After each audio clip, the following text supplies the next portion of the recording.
Frérot, là, le Bitcoin a eu une petite correction, mais de l'autre côté, il y a certaines cryptos qui sont en train de se faire un mini bull run au calme. T'inquiète, on va voir ça ensemble parce que moi je te dis, le train ne va pas partir sans nous. On est prêt, on arrive. Il y a aussi une blockchain qui a fait un petit airdrop. Ça, c'est l'argent magique de la crypto qui fait plaisir. On va aussi parler revenus passifs. Grosse opportunité et révolutionnaire. En plus, je vais te parler de ma femme. C'est très puissant, tu vas kiffer. La SEC a encore frappé, mais cette fois-ci dans le bon sens, car ces décisions ont fortement profité aux cryptos. On va voir ça ensemble. Avant de commencer, comme chaque fois, je tire au sort les personnes qui ont gagné le NFT. Merci. Donc, n'hésitez pas à me contacter sur les réseaux sociaux pour que je puisse vous l'envoyer. Et pour petit rappel, pour remercier toutes les personnes qui donnent de la support à la chaîne, j'ai décidé de créer la collection 1000 merci. Et en détenant cet NFT, tu pourras accéder à une partie secrète du site internet. Et là, j'ai aussi quelques nouvelles à te partager qui sont notamment reliées à la PBWS. Si tu connais, t'es un connaisseur. Donc voilà, si tu connais pas, chaque dimanche, on revient ensemble sur l'actualité la plus croustillante autour des crypto-monnaies. Si ce sont des sujets qui éveillent ta curiosité et ou te passionnent de manière incommensurable, tu sais ce qu'il te reste à faire. Maintenant, mettons en mode Zeppo, boisson sur le tech, et c'est parti. Tu connais.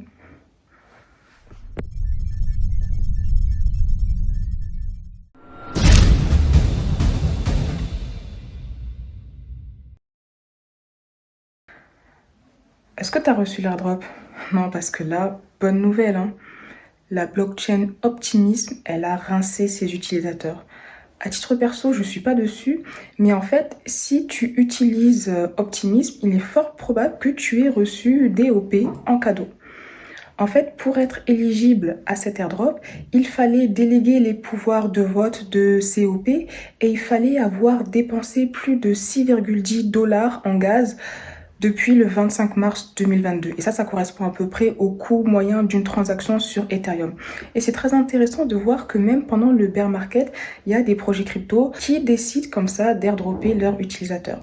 Et ce qu'il faut savoir, c'est que premièrement, les airdrops, c'est une manière assez intéressante de recevoir des cryptos entre guillemets gratuites, mais aussi il faut savoir que rien n'est gratuit parce que si c'est gratuit, c'est toi le produit.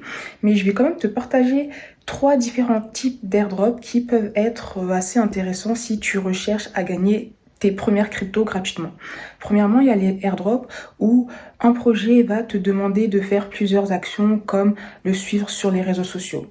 Et en fait, là, on voit que c'est un peu un système gagnant-gagnant dans le sens où toi, tu vas aider le projet à augmenter sa visibilité sur les réseaux sociaux et en contrepartie, il va t'envoyer ses cryptos si tu fais partie des gagnants. Il y a un autre type d'airdrop où on va t'inviter à tester un protocole qui est encore en version test, qui n'est pas encore sorti publiquement.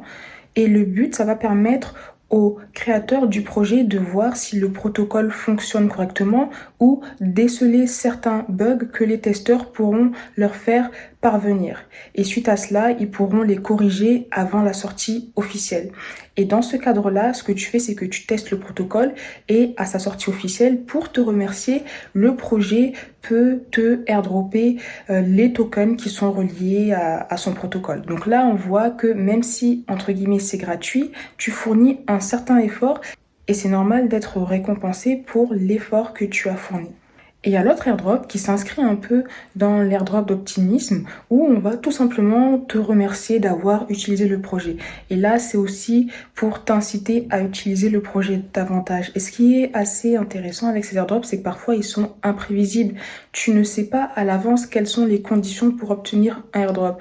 C'est pour ça qu'il y a parfois beaucoup de spéculations sur les actions à faire pour en obtenir. Et c'est aussi pour ça que certaines personnes s'efforcent à utiliser des nouveaux protocoles dans le but justement de se positionner pour un airdrop futur. Parce que l'enjeu avec ces airdrops, c'est qu'on ne sait pas avec exactitude si on peut en recevoir un. Et donc parfois, on peut faire des actions qui finalement ne vont pas amener à des airdrops. Mais parfois on a des belles surprises comme le airdrop Aptos. Moi à titre perso je l'avais reçu et j'en parlais, on a reçu un SMIC comme ça quand on se lève, ça fait plaisir. En tout cas je te partage aussi quelques ressources si tu veux un peu chasser les airdrops. Et même dans le club alpha, je sais qu'il y a des frérots qui sont vraiment à fond sur les airdrops. Donc même si tu rejoins le club alpha, tu vas aussi rencontrer des gens qui font les airdrops à fond. Et ça peut être bien pour se donner de la support parce que ensemble, on va plus loin. Voilà frérot, j'espère que tu as ta boisson sur le tech car on va parler de ma femme. Et je suis trop contente car là, c'est vraiment une initiative qui a le potentiel de révolutionner l'industrie de la musique. En fait, il y a le coproducteur d'une chanson de Rihanna qui a fait un partenariat avec Another Block pour vendre les NFT de la chanson. Ces NFT se sont vendus à peu près 200 euros. Et ce qui est super intéressant, c'est que les détenteurs des NFT pourront recevoir une partie des royalties du streaming de la chanson. Et moi, je trouve que c'est une dinguerie. Tu vois ce que je veux dire? Et je te dis pas ça parce que c'est relié à ma femme, mais même de manière générale, ça veut dire que demain, un artiste pourra émettre des NFT et ses fans pourront l'acheter et en contrepartie, ils vont aussi recevoir une petite partie, même si elle est infime, des revenus que la chanson génère. Et ça permet aussi de renforcer la cohésion entre un artiste et ses fans, et de manière générale, c'est quelque chose qui est très positif pour le Web3. En tout cas, là, c'est la première initiative de ce genre, je crois, et j'espère que c'est quelque chose qui va être amené à évoluer et se démocratiser. Depuis quelques semaines, le projet Uniswap avait partagé sa volonté de se déployer sur la BNB Chain.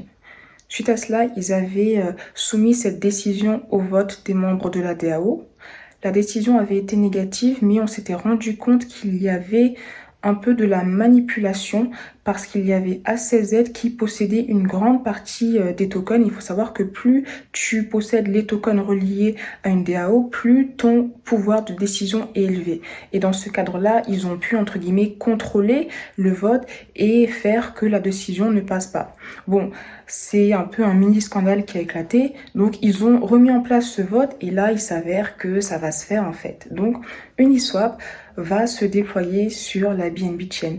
Et ça, c'est positif. En fait, moi, je trouve que c'est positif, mais surtout, ça ramène de la concurrence à PancakeSwap. On en avait déjà parlé avant, donc PancakeSwap, là, ils doivent être en PLS. Mais même, tu vois, si on prend un peu la guerre des DEX, PancakeSwap essaye aussi de se déployer sur de nouvelles blockchains. Il me semble que là, ils sont en train d'essayer un développement sur Aptos. Donc, c'est sûr, bien, en tout cas, affaire à suivre. On va voir si PancakeSwap va se faire manger par Uniswap ou si, au contraire, il va réussir à rester le DUC. Bon, ça fait depuis quelques semaines qu'on parle du triangle amoureux entre Gemini, DCG et Genesis, ou plutôt triangle de la haine. Mais la bonne nouvelle, c'est qu'ils ont enfin réussi à trouver un arrangement. Alors, on va pas s'éterniser sur le sujet, c'est bien pour eux et on va voir ce que ça va donner. Tu connais WeTransfer? WeTransfer, c'est un service qui permet d'envoyer des fichiers qui sont très lourds que tu ne peux pas envoyer à travers un simple mail. La nouvelle super bullish pour le développement du Web3, c'est qu'ils ont réalisé un partenariat avec une société blockchain pour intégrer les NFT à leur business. Donc, les utilisateurs pourront partager et monétiser leurs NFT, à voir comment ça va se matérialiser. Mais encore une fois, quand on voit une entreprise Web2 qui rentre dans le Web3, ça fait plaisir, tu vois ce que je veux dire? Comme on est dans les NFT, restons-y. Une autre grosse nouvelle qui va catalyser l'adoption massive. Le plus grand musée d'art moderne d'Europe a acheté des NFT. Il s'agit du centre Pompidou. Et là, ils vont présenter ces œuvres numériques dans le cadre de leur première exposition centrée sur les NFT. Et ça, c'est bullish, ça veut dire qu'il y a des gens lambda qui vont se rendre au centre Pompidou et ils vont découvrir les NFT. Et tu sais, quand on y a goûté, on ne peut plus s'en passer. Donc, extrêmement bullish. N'hésite pas à me dire ce que tu en penses. Affaire très sombre qui concerne un projet sur Arbitrum qui était hyper hypé. Il y avait une grosse hype sur Twitter. Il s'agit du projet Umami. En fait, nous avons appris que le CEO du projet a littéralement vendu ses tokens au calme. Donc, il a démissionné. Et le pire, c'est qu'il avait implicitement partager ses intentions sur son compte Twitter. Donc en gros, le CEO sur Twitter, il était à l'aise en mode zépo et il a dit ouvertement, là les frérots, je vais vous faire du sale, vous n'êtes pas prêts. Le pire, c'est qu'il l'a fait. Bon, tu t'imagines que ça a drastiquement fait chuter le cours du Mami, mais la bonne nouvelle, si je puis dire, c'est que la DAO semble déterminée pour continuer le projet. Et c'est là où on voit la force de la communauté dans l'écosystème de la DeFi, parce que même si le projet nous fait du sale, s'il y a une forte communauté derrière qui croit au projet, en fait, le projet peut renaître de ses cendres, en tout cas affaire à suivre. Mais au-delà de ça, ça met en lumière une autre triste réalité qui est que même quand un projet est hypé, même quand un projet semble avoir des bons fondamentaux, on n'est pas à l'abri que le CEO décide de dumper ses cryptos comme ça. C'est pour ça que le risque zéro n'existe pas. Et quand je te dis qu'on ne peut pas prédire l'avenir, c'est que si tu n'es pas en interne, tu ne sais pas comment leur fonctionnement se passe, même si le projet coche toutes les cases, tu ne peux pas te dire « Ah ouais, je pense que dans 3 jours, le CEO va dump. » Bon, là, le ref, il était quand même... il avait beaucoup d'audace parce qu'il a littéralement partagé son geste sur Twitter. Mais parfois, quand c'est trop gros, on se dit pas que ça va être possible, tu vois. En tout cas, voilà, c'est pour ça dans la crypto, méfiance, il faut vraiment avoir un mental d'acier. Et c'est d'ailleurs pour ça aussi que le club alpha s'appelle le club alpha, non le club bêta. Tu vois ce que je veux dire? C'est vraiment pour les gens qui peuvent supporter le risque, parce que la crypto, encore une fois, c'est extrêmement risqué. Et j'en profite pour inciter, parce que parfois il y a des gens qui me disent « Alors, tu vas me dire les cryptos qui vont faire un x100 ?» Frérot, personne ne sait, tu vois ce que je veux dire? Mais ce qu'il faut savoir, c'est que à toi de gérer ton rapport risque-récompense, et quand tu prends des risques, tu peux beaucoup gagner, mais aussi tu peux beaucoup perdre. Et comme dans le club alpha, on fait des braquages crypto, un braco, c'est aussi risqué, tu vois. Parfois, on peut y laisser des plumes. Donc, à toi de voir, je te partage juste les informations, tu fais ce que tu veux. La SEC, en fait, on est un peu en train d'entretenir une relation amour-haine avec elle. Parce que la SEC a le pouvoir d'arrêter des carrières pour de vrai. Ça, c'est un fait. Mais ce qui est bien, c'est que parfois, en arrêtant des carrières, elle a aussi le potentiel d'en créer des nouvelles. Tu vois ce que je veux dire? Et franchement, je ne pensais pas te dire ça un jour, mais là, pour le coup, la SEC, elle nous a mis bien, frérot. Gros big up à vous, la SEC, si vous passez sur la chaîne Crypto Almaz, parce que là, sur ce braquage, on est ensemble. Je t'explique. En fait, la SEC, elle a embrouillé Kraken. Kraken, c'est un sexe, à cause de son offre de stacking qui n'était pas réglementée. Tu vois le délire. Tu connais, quand la SEC, elle peut trouver une raison de prendre des sous à quelqu'un, elle le fait, elle ne se gêne pas. Et le programme de stacking de Kraken permettait aux utilisateurs américains d'avoir un rendement sur leur crypto. Mais là, en fait, c'est la fin. La SEC, fin de carrière, elle a mis fin à leur service et Kraken a également dû payer 30 millions de dollars à la SEC. Et la volonté de la SEC pourrait être de totalement interdire le stacking. C'est d'ailleurs ce que le CEO de Coinbase, qui est une autre plateforme centralisée, pense. Et là, la question qu'on peut se poser, ok, mais à qui ça profite? Parce que tu sais, quand il y a quelqu'un qui perd, de l'autre côté, il y a toujours quelqu'un qui gagne. Et c'est là où ça devient très, très, très intéressant, le ref. Kraken, contraint de fermer son service de stacking, les plateformes de stacking décentralisées s'en voient ravies. Parce qu'elles n'ont pas été sanctionnées par la SEC. Tu vois ce que je veux dire?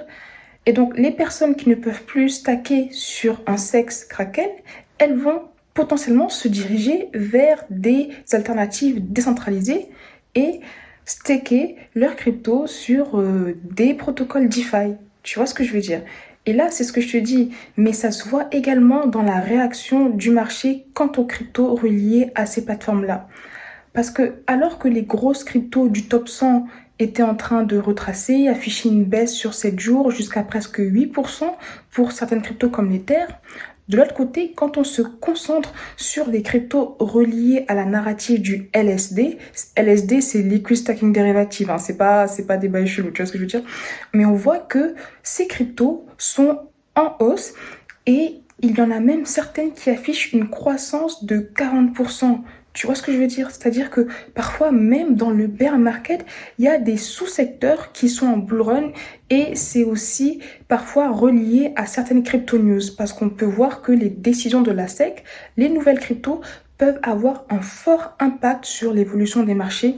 C'est aussi pour ça que tous les dimanches, frérot, on est là, on est au front parce qu'on regarde tout ce qui se passe. Tu vois ce que je veux dire? Et au-delà de ça, ce qui est intéressant à mettre en lumière dans cette situation, c'est que le LSD, je t'en avais parlé la semaine dernière et je pense que ce n'est pas fini. On va encore voir beaucoup de lumière sur les NSD, surtout avec la mise à jour Shanghai qui arrive sur Ethereum. Je t'en avais parlé la dernière fois, donc je ne vais pas m'étaler sur le sujet. Si tu veux, tu pourras revoir la vidéo.